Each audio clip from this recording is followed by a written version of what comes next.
Olá, meus amigos e minhas amigas de Pernambuco e do Brasil. Estamos começando mais um Debate na Nova. O programa de hoje vai falar sobre eleições 2022. Nós vamos dar sequência à nossa série de entrevista com os candidatos que disputam cargos no executivo, na executiva, nas eleições que se aproximam, né, para governador, para vice-governador e também para o Senado.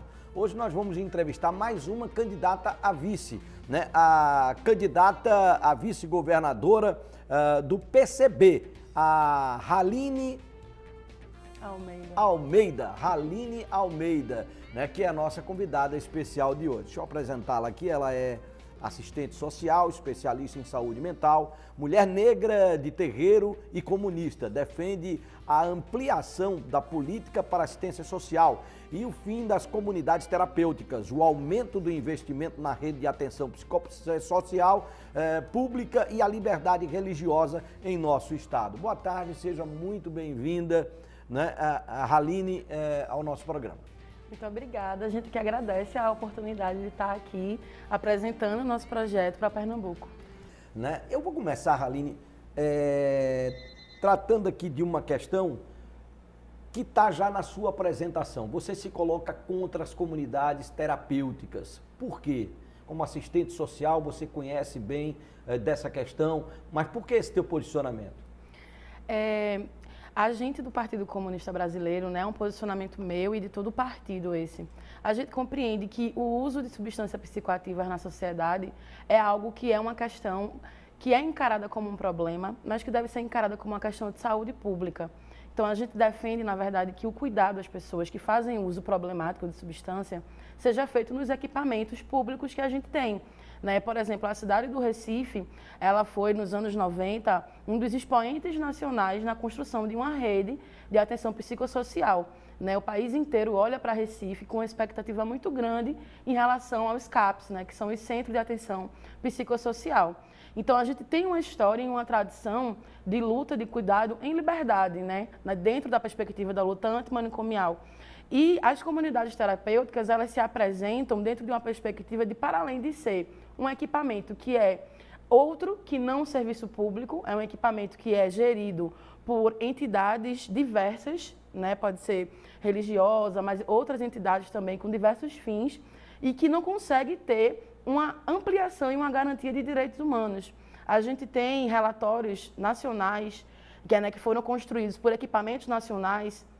O Conselho Regional de Serviço Social também esteve presente na construção desse relatório e o Conselho de Psicologia, que identificam as comunidades terapêuticas como violadoras de direitos humanos, como equipamentos que vão aí atuar no sentido de compreender a perspectiva do uso de droga dentro de um olhar manicomial, através da laboterapia, onde os usuários que estavam lá dentro precisavam pagar para acessar o serviço. Então, assim, é um equipamento que recebe financiamento público e, mesmo assim, o usuário, para ele acessar, ele precisa pagar. Né? E quando ele está lá dentro, ele precisa realizar trabalhos forçados, como uma forma de terapia. Ele não pode ter contato com a família, é misturado adolescente com adulto, que é uma coisa que o próprio ECA, ele proíbe. Então, assim, uma série de violações de direitos humanos que não é coerente com o processo de cuidado em liberdade. Né? A gente sabe que é muito criminalizado o uso de substância, mas ele faz parte da nossa realidade. Né? O nosso cotidiano, ele é permeado por pessoas que usam substância de diversas formas. Alguma dessas pessoas tem problema. E se elas têm problema, a gente tem que olhar para esse problema dentro de uma perspectiva de saúde pública, dentro de uma perspectiva de rede de atenção psicossocial. Basicamente, qual é a diferença do tratamento nas comunidades terapêuticas para os CAPs, que a senhora defende tanto? O CAPS, ele parte de uma ideia, ele é um equipamento do SUS, né? A gente já começa por aí. É um equipamento que tem uma legislação desde 2001 que vincula ele a uma série de políticas públicas. Eu fiz residência muito profissional em saúde pela Prefeitura do Recife, né? Sou especialista em saúde mental através da residência muito profissional. Então, eu fui formada pelo SUS. E o SUS ele é uma política pública das melhores que a gente tem no país. E ele prega a integralidade, que é o olhar para aquela pessoa de uma forma completa. A gente não vai isolar aquele sujeito só naquele problema que se apresenta, seja ele qual for, de rins, de coração, de pulmão, não. É um ser humano que tem uma realidade, que convive em um determinado lugar, que circula, que tem familiares, que acessa outros serviços. E esses serviços, eles precisam conversar. eles precisam dialogar. Então, existe um diálogo do CAPES com a assistência social, com a política de saneamento básico, com a habitação, para compreender esse sujeito que se apresenta no serviço como um todo. Então, quando a gente passa a olhar com o olhar da comunidade terapêutica, a gente isola esse indivíduo como se ele fosse só o uso abusivo da substância. Como se a única questão que tivesse presente na vida dele fosse o uso problemático que ele faz de alguma substância.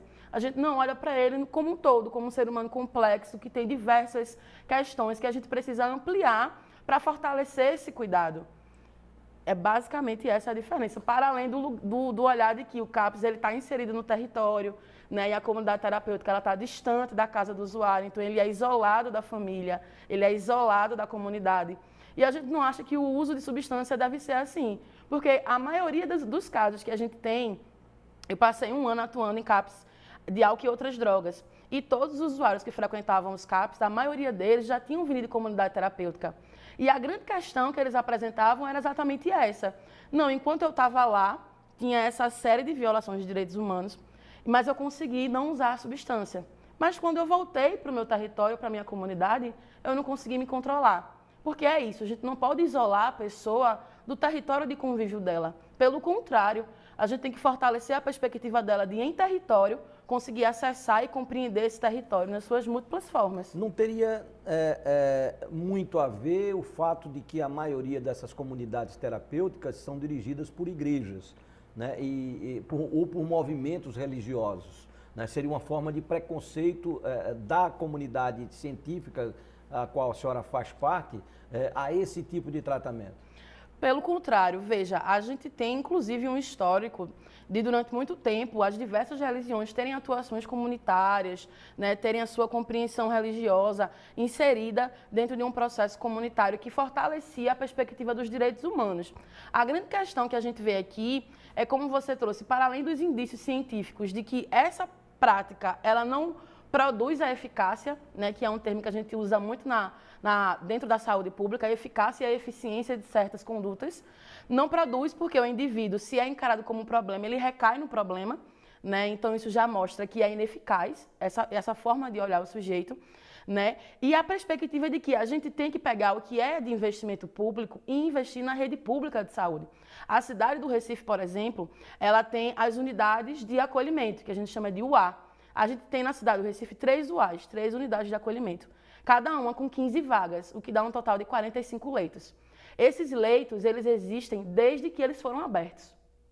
A gente viu a priorização do investimento ir para as comunidades terapêuticas e a gente não viu a priorização desse investimento ir para a expansão de equipamentos que a gente já tem dentro da nossa cidade e que a gente sabe comprovadamente que conseguem fortalecer os vínculos, os laços comunitários, inserir esse sujeito numa perspectiva de trabalho, fazer um curso de formação técnica para esse indivíduo, articular ele com a sua religião. Se é uma coisa importante para o sujeito, é claro que a gente vai colocar isso dentro da perspectiva de cuidado. Porque a gente não pode olhar para esse sujeito apenas sobre esse prisma. Né? Mas, para além dessa discussão, o que fica em jogo aqui é a priorização do investimento em si. Né? A gente prioriza investir em um outro equipamento que comprovadamente viola direitos humanos e não investe na rede que a gente já tem. A gente sucateia, a gente desfinancia e esse seria o grande problema. Bom, deixa eu liberar o nosso WhatsApp aqui para quem quiser fazer perguntas. É o 973054302. 973054302. Você já pode começar a mandar as suas perguntas, né, para que a gente possa fazer aqui para a Raline, que é já é candidata? Já houve a convenção? Já houve a convenção partidária, sim. Então já é candidata, né? A vice na chapa do PCB. Pela convenção partidária, sim. A chapa do PCB é formada pela senhora? Eu como vice e o Jones Manuel como governador. Como governador. O senador tá definido também? A gente ainda está em articulação para ver como a gente vai posicionar a nossa articulação, né? Fale um pouco aí, Raline, de como foi a formação dessa chapa, né? Como é que vocês se colocam dentro desse campo de escolhas para o eleitor, né, que ainda não conhece o trabalho de vocês? Perfeito. A gente somos uma chapa jovem, né? Nós somos a única chapa que está disputando essas eleições que é negra, que é periférica e que vem de uma realidade de construção de movimento social. Né? Particularmente eu e o Jonas Manuel, nós construímos juntos o movimento estudantil na UFPE, né, como 2 filhos da classe trabalhadora. Conseguimos acessar esse direito público ao ensino superior e, através disso, a gente se inseriu na luta por uma educação pública de qualidade, né, socialmente referenciada, que atendesse os interesses realmente da maioria da população que paga o imposto para a universidade poder existir. E aí a gente tem uma trajetória de mais ou menos 10 anos de militância. Né? Esse ano, o Partido Comunista Brasileiro ele completa 100 anos e aqui em Pernambuco a gente foi escolhido para representar esse projeto de mudança. A gente tem um cenário na política do nosso estado onde a gente vê uma briga, né, que parece que todo mundo está ali apresentando propostas diferentes, mas no final das contas todo mundo está com o mesmo projeto. De, por exemplo, financiamento de comunidade terapêutica, manutenção das organizações da sociedade civil, gerindo os serviços públicos de saúde, né? Desinvestimento na assistência social, mas o discurso ele sempre aparece aí como algo que diferencia, mas no frigir dos ovos todo mundo estava construindo o mesmo campo. E a gente, muito pelo contrário, a gente apresenta um projeto de priorização de investimento em política pública, de olhar para esse cenário como a universalização das políticas públicas, algo que deve ser central na condução do governo do Estado, e se colocando como 2 filhos da classe trabalhadora, como pessoas que estão do outro lado da tela nos assistindo, que conhecem a realidade de fato do nosso Estado, né, que tem esses diversos problemas que a gente enfrenta em todas as comunidades periféricas. Como vice-governadora, a gente sabe que o papel do vice-governador é substituir o governador no caso de impedimento, suceder, né, em momentos chaves. Né? Às vezes o governador precisa fazer uma viagem internacional, aí cabe ao vice-governador sucedê-lo.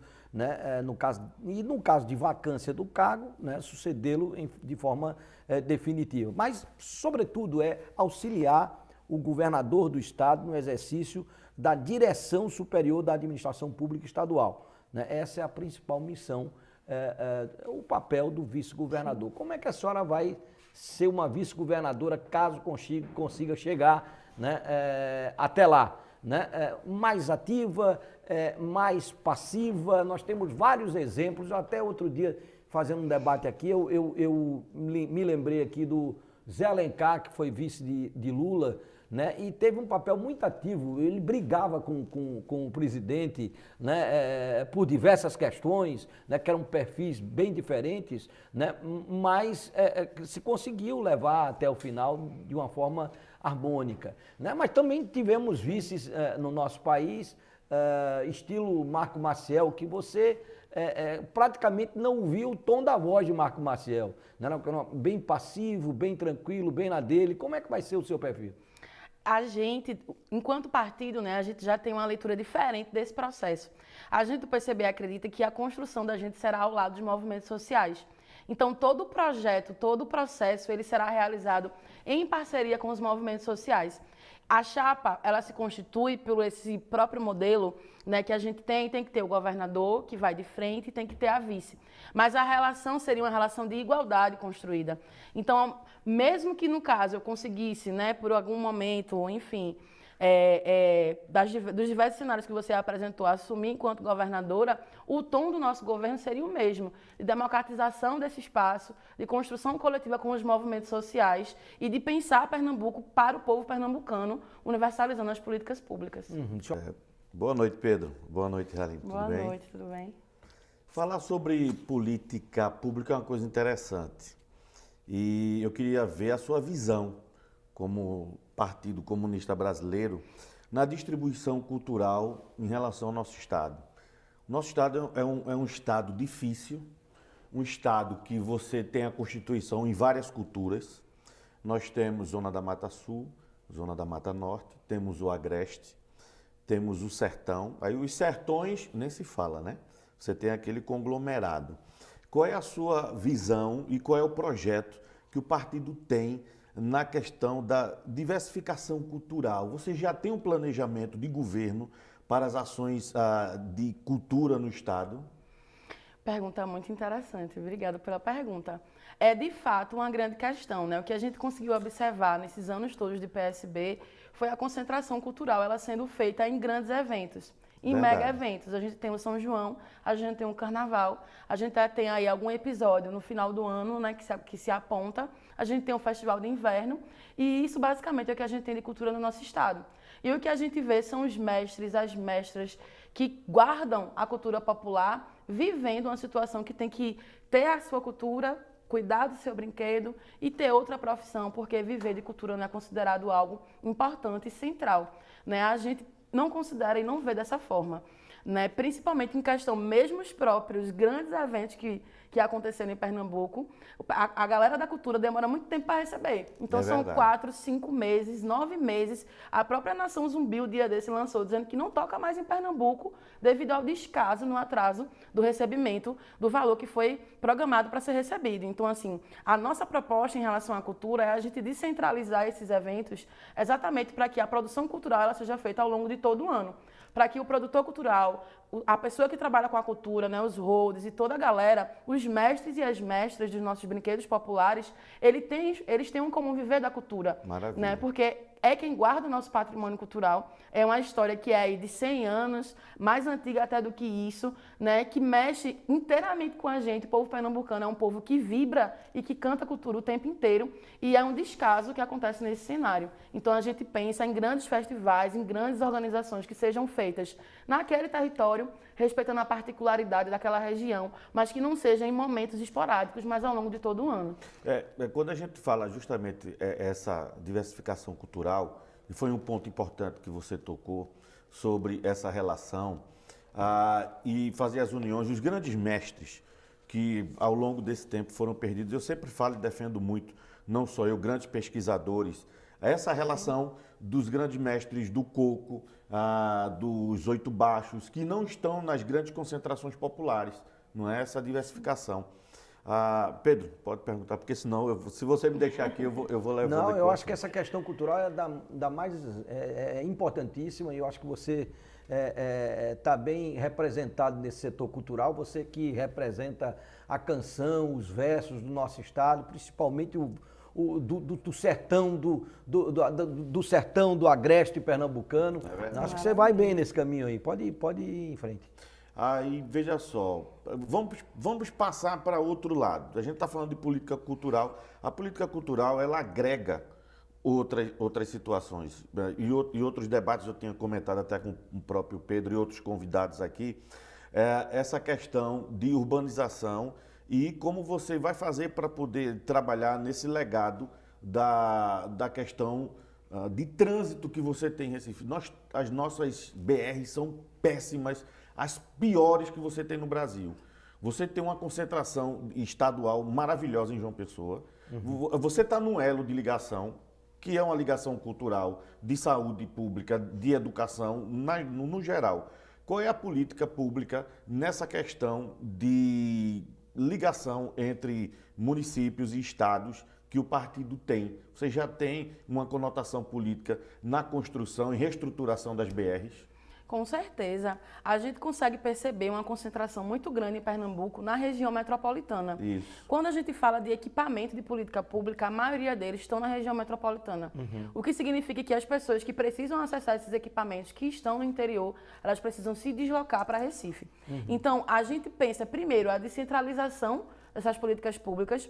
A gente precisa interiorizar essas políticas públicas e isso passa por construir melhores vias de acesso. É verdade. Né? Principalmente quando a gente olha para Recife. Recife é uma cidade que alguns autores chamam, né, eu posso falar porque eu estudei com uma delas na UFPE, de uma cidade autoconstruída, que foi uma cidade que foi ali se fazendo à revelia do poder público. E a gente não pode continuar com esse processo.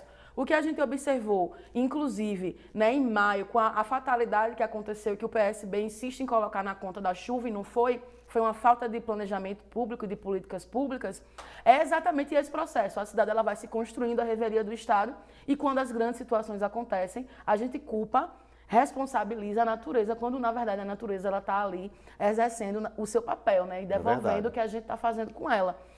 Então, a gente precisa, sim, ter um processo de pavimentação e construção e ampliação dessas vias públicas e da BR, principalmente porque a gente sabe que esse processo ele é feito, muitas vezes, de forma atropelada, que tapa um buraco hoje e ele abre amanhã. Né? Então, isso mostra também uma falta de planejamento de estrutura de infraestrutura urbana, né? Deixa eu trazer mais uma pergunta aqui. A primeira pergunta do professor Felipe Ferreira, que já deu uma adequada aí no vídeo. Professor, sua vez agora, sua pergunta. Muito obrigado, Pedro. Agora sim a gente está bem conectado aqui. Pré-candidata, a gente sabe que o cenário político brasileiro, quando a gente fala em financiamento de campanha, existe sempre um desafio muito grande.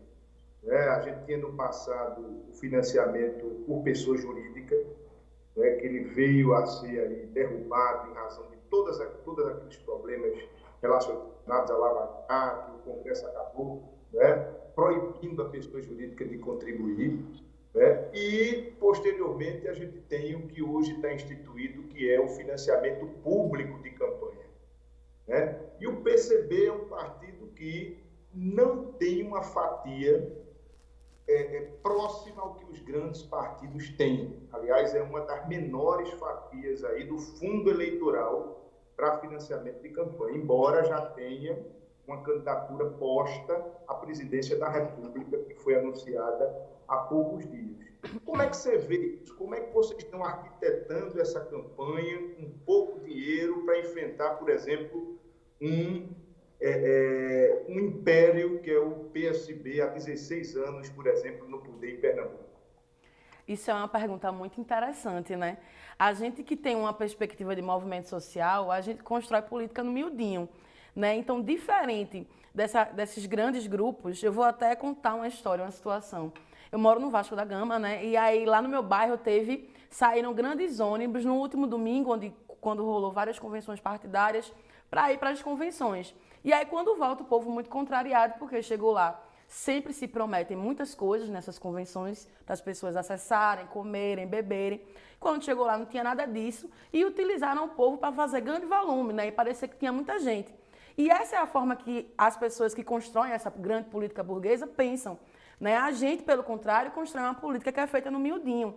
Como eu trouxe para vocês, a trajetória da gente é de construção de movimento social, né? Eu me inseri nas construções culturais e artísticas do Vasco da Gama, inclusive antes mesmo de estar no partido.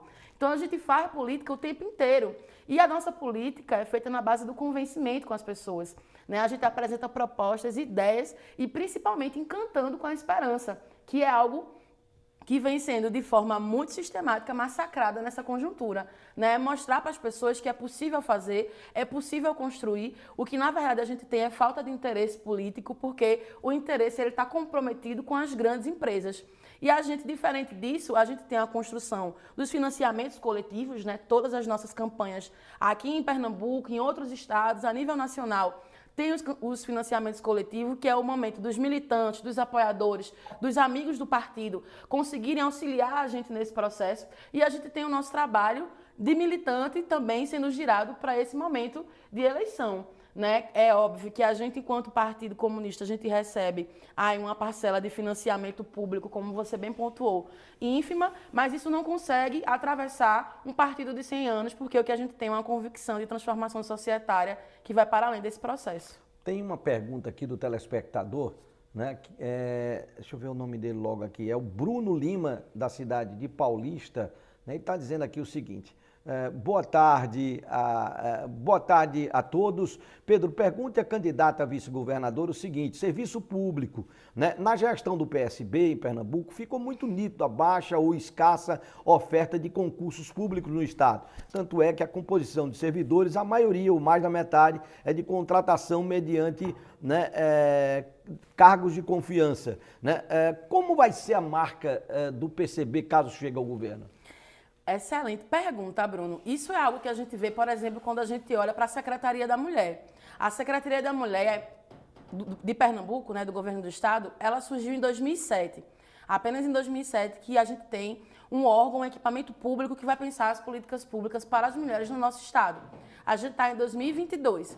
E se a gente pegar a composição dos funcionários dessa secretaria, a gente não tem sequer um funcionário estatutário. Um funcionário que tenha sido fruto de um concurso público para trabalhar na Secretaria da Mulher. A maioria dos funcionários são cargos comissionados cargos de confiança e seleções públicas, né? Que seleções simplificadas que são aí de 1 ano, 2 anos, que enfraquecem a atuação da política pública. A gente que trabalha nos equipamentos, a gente sabe da importância de estar inserido no território e de estar construindo o vínculo ali com o usuário de forma permanente. Né? A gente se articula com a rede de forma permanente. Se a gente vive na iminência de ser descontratado, porque vai acabar o contrato, ir para outro contrato, ir para outra política pública, viver no desemprego também, né? A gente acaba não tendo a execução de política pública que vá garantir de fato os direitos. Então, pensar a política pública é necessariamente pensar concurso público.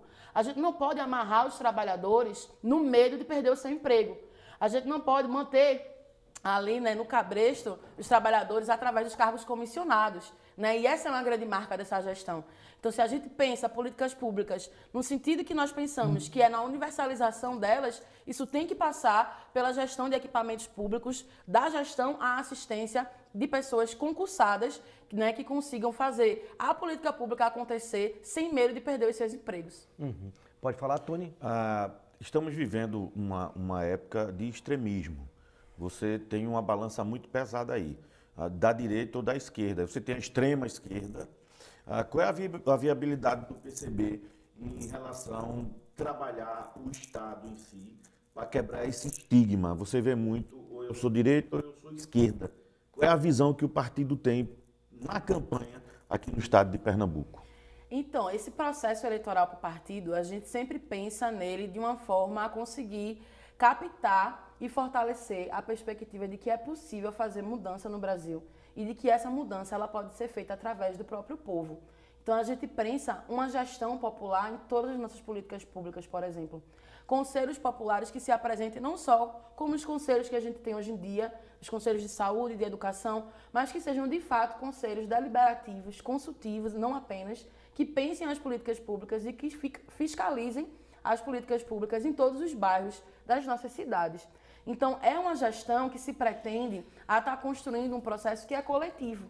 Né? Então, nesse processo coletivo, a gente vai estar mediando, obviamente, as ponderações que vão aparecer, as perspectivas políticas, mas sempre dentro do princípio de garantir a democracia, sendo uma democracia que não seja só essa de votar a cada 2 anos, mas sim verdadeiramente representativa do povo, o povo escolhendo como é que ele quer que as políticas públicas sejam geridas, como é que elas sejam pensadas e como é que elas sejam executadas.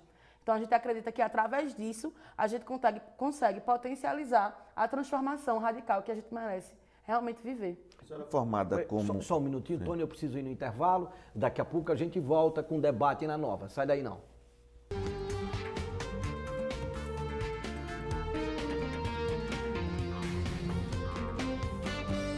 Nós estamos de volta com o debate na Nova, aqui pela TV Nova. Você pode mandar sua pergunta pelo WhatsApp do programa, né? É só você acessar esse número aí, o 97305-4302, 97305-4302 e fazer a sua pergunta. Vamos lá para o professor Felipe, né, que tem mais uma pergunta. Vamos lá, professor. Vamos lá. Candidata, Pernambuco é um dos estados hoje, estatisticamente falando, uma das maiores cargas tributárias quando a gente fala em tributo e imposto, taxas e imposto. Né? Como é que o PCB, você, sua candidatura, vê essa situação? Como reduzir uma carga tributária num tempo de crise para conseguir fazer o Estado gerir suas atividades e, ao mesmo tempo, gerar emprego aqui? Excelente pergunta. A gente tem, na verdade, quando a gente vai falar de imposto, a inversão de valores, né? O que a gente vê é que a maioria da população paga o grande grosso dos impostos e quem tem, na verdade, o dinheiro não paga, né? Paga muito pouco. Inclusive, quando não paga porque sonega, né? E a própria taxa tributária é muito baixa. Então, a gente sente o peso dos impostos no Brasil porque eles não são, de todo, geridos para as políticas públicas. Por exemplo, aqui em Pernambuco, uma das grandes marcas do PSB é o desfinanciamento. Se a gente faz uma comparação, vou pegar só os últimos 8 anos, uma comparação de investimento nas políticas públicas, ao invés da gente ver um aumento do investimento, a gente vê a diminuição. Isso é em todas elas, à exceção da política de segurança pública.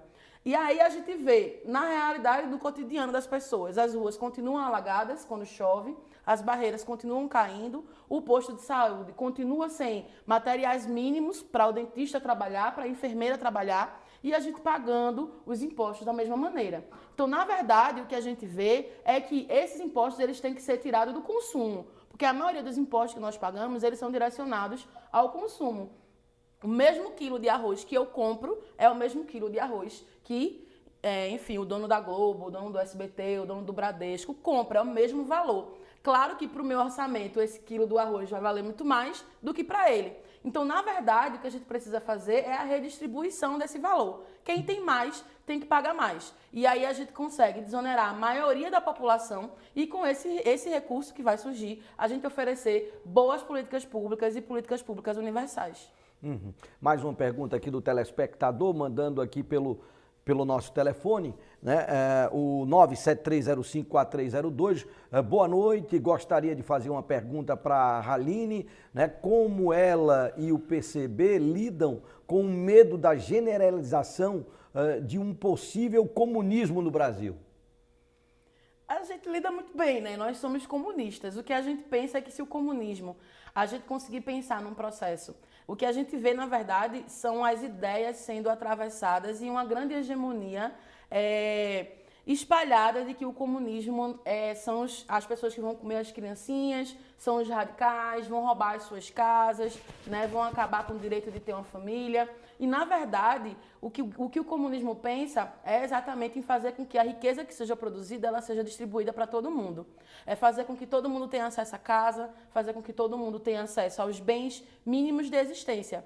E aí, quando a gente pensa num processo execuível, né, um processo que a gente consiga fazer estando no governo do estado de Pernambuco, é exatamente esse processo de pegar as grandes construtoras, as grandes empresas, tirar ela do centro do debate e colocar a população. É a gente pensar na construção de moradia popular, é a gente pensar na universalização da saúde, pensando na saúde como uma política pública preventiva de base territorial, e isso passa por construir postos de saúde, isso passa por aumentar os centros de referência de assistência social, né? Não faz 3 anos que o Conselho Estadual de Assistência Social trouxe que estava quase fechando mais de 50 CREAs no nosso estado, porque não tinha financiamento, né? Porque o governo do estado estava devendo para a assistência social mais de milhões. Então, a gente pensar no programa e no processo comunista em Pernambuco é exatamente pensar dessa forma. É tirar o foco de quem tem dinheiro e olhar para a classe trabalhadora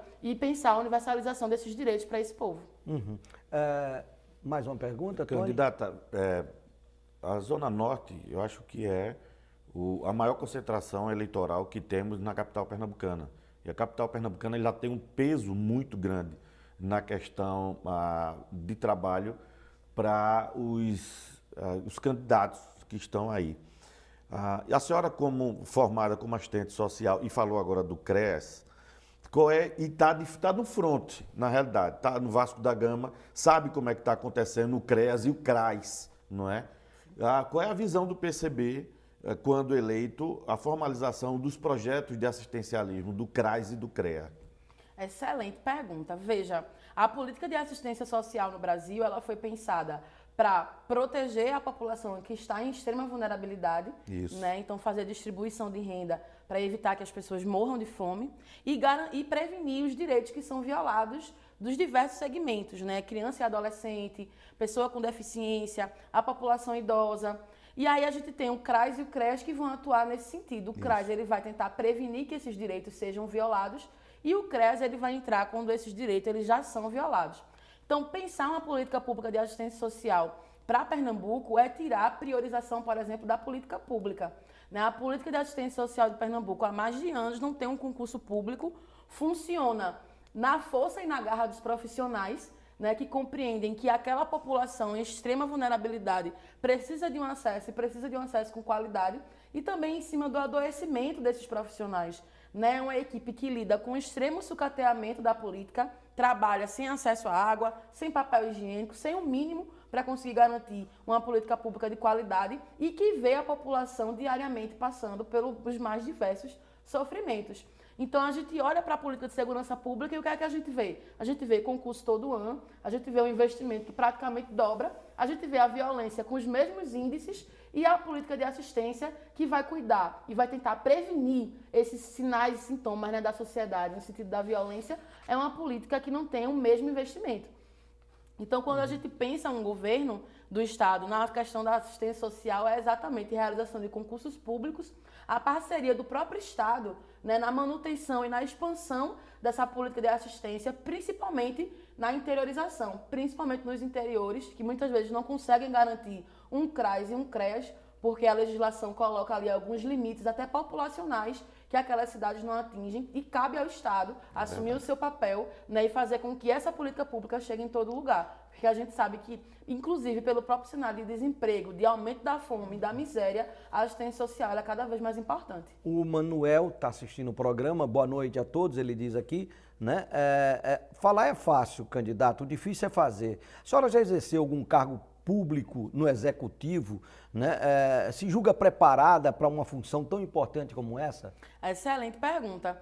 É realmente um desafio, né? Nós somos jovens, nós somos da periferia, a gente tem uma construção de dia a dia ali na militância, né? É a primeira vez que a gente disputa uma eleição, né? E a gente já mirou na cabeça. E isso mostra o projeto que o partido defende, né? A construção e o crédito que a construção revolucionária do PCB dá à periferia, dá à população negra, né? É de fato um desafio, nunca tive no executivo, mas de maneira alguma não me vejo preparada. Primeiro porque eu acho que exercer um papel como esse deve ser feito pelo povo, né? Então deve ser por uma pessoa que tem essa situação de inserção na realidade concreta, né? Material, objetiva, muito clara. Né? Uma pessoa que sabe quais são os percalços que passa a população diariamente. E não uma pessoa que saiu de um gabinete para o outro, uma pessoa que ganhou aí um suposto direito de estar executando uma política pública porque é filho de alguém. Graças a Deus, sou filha do meu pai e da minha mãe, fui criada no Vasco da Gama e me sinto plenamente preparada para uma tarefa como essa. O candidato a presidente do PCB é? A Sofia Manzano. Sofia Manzano. Isso. Sofia Manzano. É uma professora da Bahia. Professor, vamos lá, professor, mais uma pergunta sua. Aproveitando, Pedro, vamos voltar para esse cenário eleitoral. Candidata, vamos supor que a senhora vá ao segundo turno, enfrentando, por exemplo, o PSB, o candidato do atual governo. Será que você conseguirá o apoio dos candidatos de direita e de extrema direita para conseguir o sucesso eleitoral? E aí, não chegando num segundo turno, por exemplo, né? Quem você apoiaria? Quem está no governo ou, independentemente de ideologias, a oposição? Veja, a gente compreende esse processo eleitoral como um momento, né? Um espaço onde a gente tem a oportunidade de apresentar propostas e projetos que sejam diferentes do que vem sendo realizado. Na verdade, o que a gente vive na situação de Pernambuco é algo muito preocupante. A gente vê Pernambuco como uma grande árvore, o que muda é o macaco que pula de galho em galho, mas a árvore e o tronco continuam o mesmo.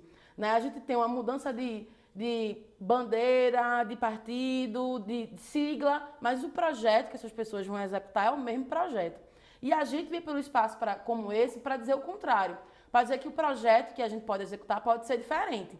Então, numa situação de segundo turno, né, se algumas das pessoas aí citadas topar apoiar o projeto do partido, topar apoiar um projeto que vai radicalizar a universalização das políticas públicas, que vai pensar em conselhos populares nos territórios, nas comunidades, que a política pública ela vai ser executada, né, por esses conselhos, se eles toparem e aceitarem esse programa, a gente não vai negar apoio de ninguém. Agora, pelo contrário, a gente só pensa em apoiar um programa se ele for vinculado ao projeto de sociedade que a gente defende. Boa noite, Pedro. Boa noite a todos.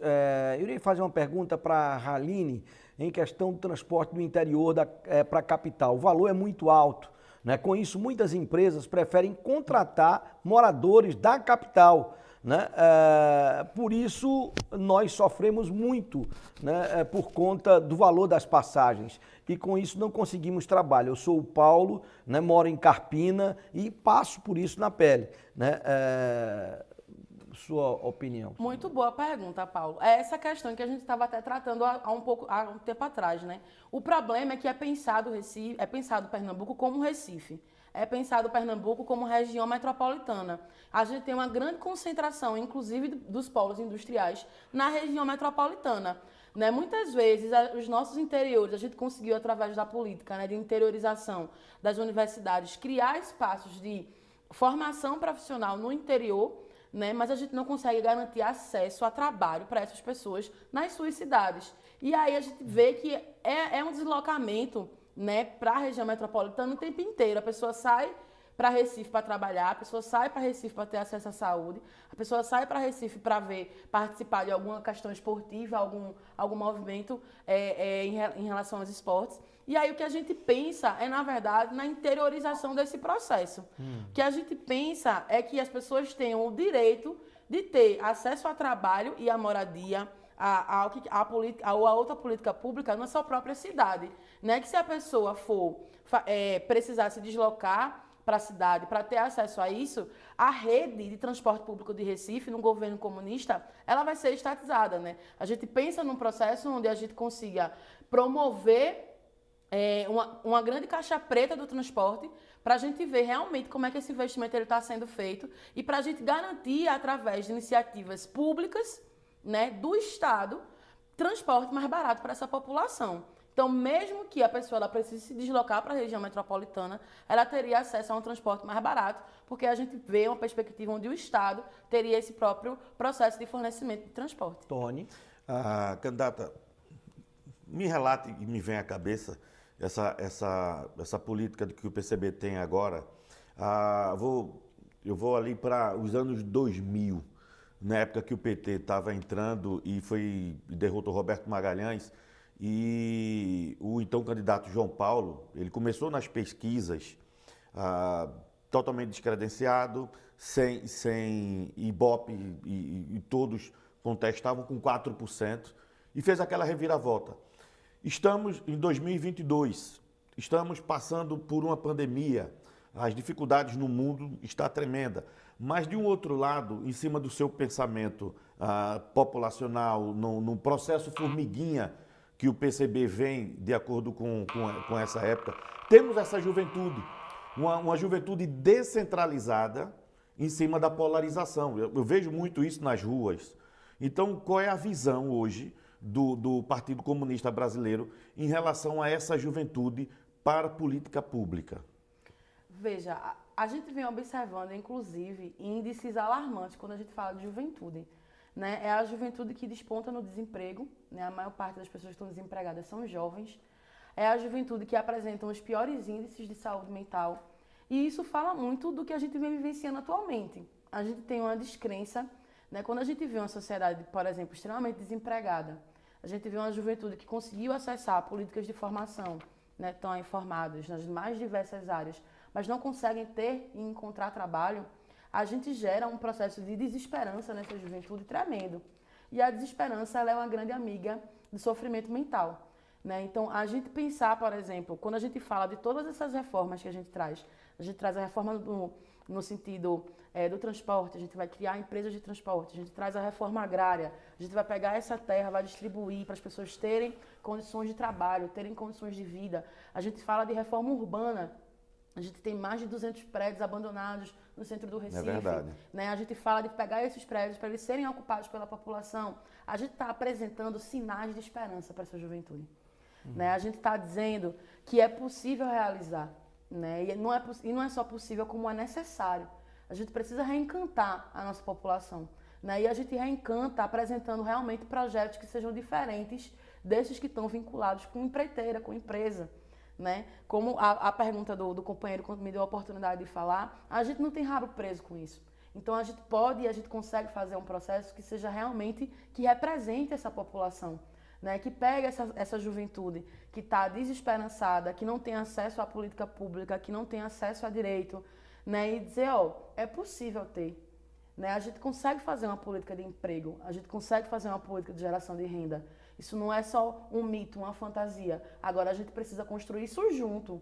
E aí, tu topa? Vamos com a gente participar desses conselhos? Vamos com a gente fazer esse processo? né? Eu acho que é a grande palavra, é a grande mensagem da gente pensar até o próprio comunismo como uma não utopia, né? Como uma realidade. É possível fazer, basta a gente se empenhar e construir isso junto. A visão do partido, então, como a senhora estava fazendo essa conexão, essa conotação, vai haver, a juventude vai poder participar do partido num processo eleitoral em si, mas então, como governador e vice-governadora, dentro do governo do estado de Pernambuco, vai se abrir espaço de concurso público para esses estudantes que já estão formados em todas as áreas abrangentes, saúde, segurança pública, economia. Existe já uma política pronta para essas secretarias de um partido? A gente tem o nosso programa, né? Nosso programa ele já está construído. Está pronto. Em breve a gente vai disponibilizar ele em todas as plataformas para que a população tenha o direito de acessar e não só acessar, como contribuir na construção dele também, né? E todas essas etapas aparecem no nosso programa. A gente tem um programa com mais de 16 pontos, né? Então a gente procura refletir todas as políticas públicas que estão presentes no nosso estado, né? E todos esses pontos, 2 elementos, eles aparecem, acho que 3 elementos aparecem como fundamentais e estruturantes, que são os conselhos populares, que é esse espaço onde, no objetivo, na realidade das pessoas, no território, no bairro, elas vão poder pensar a política pública, né? Fiscalizar a política pública de forma direta, não vai ser só consultivo, vai ser deliberativo. Eles são todos pensados no sentido de universalização dos direitos e todos eles atravessados por uma política de concurso público. Então é concurso público já para praticamente todas as políticas públicas que a gente tem. Certo. Como eu mesmo citei, né? Exemplo da Secretaria da Mulher que não tem um concursado público. Isso para nós é inadmissível porque deixa a política frágil, né? A política ela vai perdendo as pernas. A gente precisa de funcionários que estejam lá disponíveis para pensar essa política pública enquanto ela existir. Vamos entrar num dos tópicos levantados aí por vocês, que é a questão da redução da violência na sociedade como um todo. Algumas tentativas são colocadas a todo instante e isso levanta uma série de polêmicas. Alguns já falaram aqui de desmilitarização da polícia, né? Outros já falaram da utilização de câmeras no fardamento dos policiais. Como é que é o pensamento de vocês? Veja, a gente pensa principalmente que o Pacto pela Vida ele foi um projeto falido, né? Foi uma política pública que, quando ela surgiu, ela foi estruturada em 2 braços, né? A gente tinha o braço da punição, né? Que aí se concentra basicamente na periferia e na população negra, e a gente tinha um braço que pensava em proteção e em acesso a direito. E esse braço de proteção era o programa Atitude, né? Que é uma experiência que vai pensar esse uso de substância problemática no território. Era a juventude presente e o governo presente, que eram as 3 ferramentas sociais para se pensar essa promoção de direitos. Essas 3 ferramentas elas ficaram sem financiamento, desfinanciadas, por inanição foram se extinguindo, à exceção do programa Atitude, e o grosso de concentração de financiamento ficou com a perspectiva militar. Né? Então, é nesse bojo que a gente vê todo ano ter concurso público de polícia, e mesmo assim os policiais vivem relatando as situações que passam, inclusive de violência, né? O índice de suicídio entre os policiais é enorme, de adoecimento mental também, a precarização dos próprios equipamentos. Mesmo assim, ela é identificada, mesmo sendo a política pública que mais recebeu financiamento. Esse olhar para a violência, ele não fez a violência diminuir. Muito pelo contrário. A gente dobrou o número de pessoas presas. Os presídios de Recife e da região metropolitana, né, eles vivem superlotados, né? A taxa de superlotação desses equipamentos é de 176%, né? Então, assim, estão abarrotados de pessoas privadas de liberdade e os índices de violência, eles dobraram, né? Pernambuco, ele é o 3º estado mais violento do país. Então, assim, olhar para a violência pensando em criminalizar e encarcerar rendeu presídios lotados, altos índices de violência, né, em todos os espaços, em todas as esferas. Né? A gente chegou a um momento de ter, por violência de gênero, por exemplo, uma mulher sendo assassinada por dia em Pernambuco. Né? A gente tem um dado que traz que a violência de gênero acomete as mulheres por dia em 110 pernambucanas, das mais diversas violências. Né? A gente vê uma política de execução de Maria da Penha que preza também pelo encarceramento, porque a gente tem 11 delegacias e só 4 casas de acolhimento, Então, é um olhar para a violência que preza pela criminalização e encarceramento de quem realiza. A gente tem que olhar para a violência no sentido, antes de tudo, preventivo. Veja, é óbvio que quando a gente vê uma violação de direito, a gente tem que agir em cima da violação, em cima do crime. Mas para o crime acontecer, tem todo um caminho e um percurso que não é olhado. E principalmente quando a gente desfinancia as políticas públicas, a gente intensifica esse processo de violação de direito, de criminalização. Né? A gente vai olhar para esse crime que vai acontecer, é necessário, mas a gente precisa executar políticas públicas preventivas. Então, quando a gente fala de segurança pública, um dos pilares do nosso programa, por exemplo, é criar uma política de segurança pública que seja voltada para o combate à violação de direitos humanos, sejam eles das mais diversas esferas. Direito da mulher, da criança, do adolescente, do idoso, da pessoa com deficiência. Veja, é um novo modelo de encarar a segurança pública. Não é olhar a segurança pública apenas com dizer, é só botar a arma na mão do policial, a viatura e dizer, prenda que a gente vai dar um bônus. Não, a gente aumenta os presídios e a gente não combate a violência. A gente precisa encarar a violência como algo que a gente precisa prevenir. E para prevenir, a gente precisa investir em política pública. Muito bem, estamos chegando no final do nosso debate da Nova. Quero agradecer aqui ao nosso querido Tony pela participação. Muito obrigado, Tony. Obrigado, Pedro, candidato. Também ao nosso professor, que esteve pelo Skype, o Felipe Ferreira. Muito obrigado, Pedro, candidata e Tony. Um abraço a todos. Nesse minuto que falta para a gente encerrar o programa, quero deixá-la à vontade, né, para essa comunicação final com o telespectador que lhe acompanhou até agora nesse debate na Nova de hoje. Perfeito. Pernambucanos e pernambucanas, em nome do Partido Comunista Brasileiro, eu estou aqui para dizer que a gente pode e merece mudar Pernambuco. Pernambuco merece voltar para a mão do coco, do maracatu, do axé. Pernambuco merece voltar para a mão das mulheres e da população negra. A gente pode garantir uma vida igual e legítima e justa para todos os pernambucanos. É só a gente não olhar e não focar em quem tem pai e irmão de alguém, e sim a gente olhar para quem está do nosso lado, construindo o dia a dia das nossas comunidades e periferias. Muito bem, é o nosso ponto final. Muito obrigado também a vocês que estiveram com a gente até agora.